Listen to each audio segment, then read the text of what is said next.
Hey everybody, Adam here with Hometown Acres. Welcome back. We got our morning routine of a basket of firewood out of the way this morning, and now I want to work on finishing this roadside stand. Last we left off, we were waiting for another gallon of stain to come in the mail. That finally came in, and we are entering firewood season here, at least for campfires, which is what we typically sell out of the roadside stand. Last weekend, if you look over this way, we still have our old stand set up here temporarily just to keep firewood moving out the door. And last weekend it got completely cleaned out. All 8 bunks got taken. And so before we get to the next weekend and another round of campers wanting to burn some campfires, I want to get this roadside stand finished up. And now that our stain is here, I don't see any reason why we can't get it done.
Well guys, there you go. The new roadside stand is officially open for business, and we will be retiring the old one made out of pallets and spray paint. Let me know in the comments if you can think of what I should do with that. Should I just burn it or should I use it for something? What would you guys do with it? But back to the new stand. I could not be happier with how this turned out. This might be the nicest thing I've ever owned. And I could see some people saying, Adam, that's way too nice for a firewood stand. What are you doing? Well, that's one of the downsides to having a YouTube channel is whenever you do something, you kind of have to go big so that it stands out. And yeah, if I didn't have a YouTube channel, would I have made something this extravagant for a firewood stand? Probably not. But every once in a while, you got to do something you can be really, really proud of. And this right here fits that bill perfectly. I am extremely proud of how this came out, especially knowing that the majority of the wood came from our property, came from our sawmill. The only part of this roadside stand that did not come from the sawmill is these treated 2x10s and 2x6s across the top, just because I didn't have any of that stuff already cut, and it was just easier to go get that extra little bit of lumber than to go up there and mill it and everything. But yeah, the posts, the beams, the gussets, the whole decking, roof, everything on here, with the exception of just what we did with the racks there, came off of the sawmill. And say what you will, you know, this stand looks pretty cool, and it would have been cool had we just gone and done some regular lettering, or if I had tried to freehand something. But having my mom come out here and freehand our logo on there, plus her calligraphy, really is just what sets this stand out. The white on top of the brown. By the way, if anybody's wondering what we used for stain on this, we used Ready Seal. That's one of the better outdoor exterior protectants for wood that you can get. And the color was pecan. That's what we went with for this stand. And I just love that, you know, it has kind of that grandfather's gun stock look to it. Now, as far as what we did for pricing, we stuck with our $20 racks. These ones are actually a little bit wider than the old ones, but they're not quite as tall. So it's about the same amount of wood. And then we decided to add some $10 racks up top there. You can see we did not fill them all the way to the top, because if we did that, then it would have made more sense to buy 2 of those versus 1 of those. So I wanted to make sure that that was still less than half of that. And then the other cool thing that we started doing, and this was actually neighbor Doug's idea, was to put together some kindling bundles. So that's the beautiful thing about the Easton Made Axis is, you know, you can take a piece of firewood there, split it into 6 pieces of kindling in about 2 seconds flat, and come down here and bundle up and make some kindling bundles. And, you know, you might be saying, you know, if this right here is $10 and this right here is $10, why would anybody buy that? Well, this will last you for about 4 of these, because you only need, you know, yay much, you know, about 3 or 4.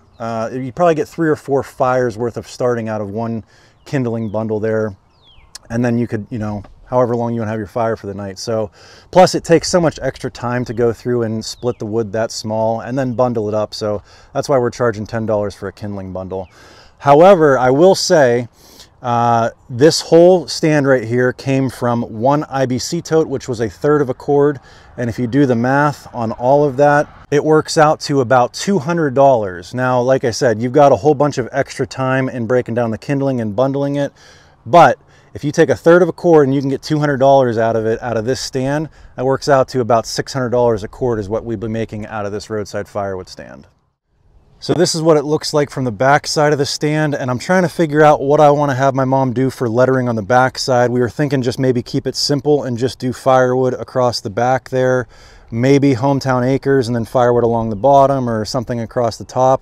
Or do we just do the 20-20-20, 10-10-10 with the prices on the back? Let me know in the comments below what you guys would do for the lettering on the back side of the stand, keeping in mind that the road comes from that direction and that direction. So in order for people to see the stand, you know, they're going to see majority of it coming and going and not really so much the front. So we need to figure out what do we want to capture their attention with on this side of the stand. Anyways, guys, I think that's going to about wrap up the 6x6 timber frame roadside firewood stand. If you guys enjoyed the last couple of videos of putting this together, give us a big thumbs up, click that subscribe button, and we'll catch you on the next one. Thanks for watching.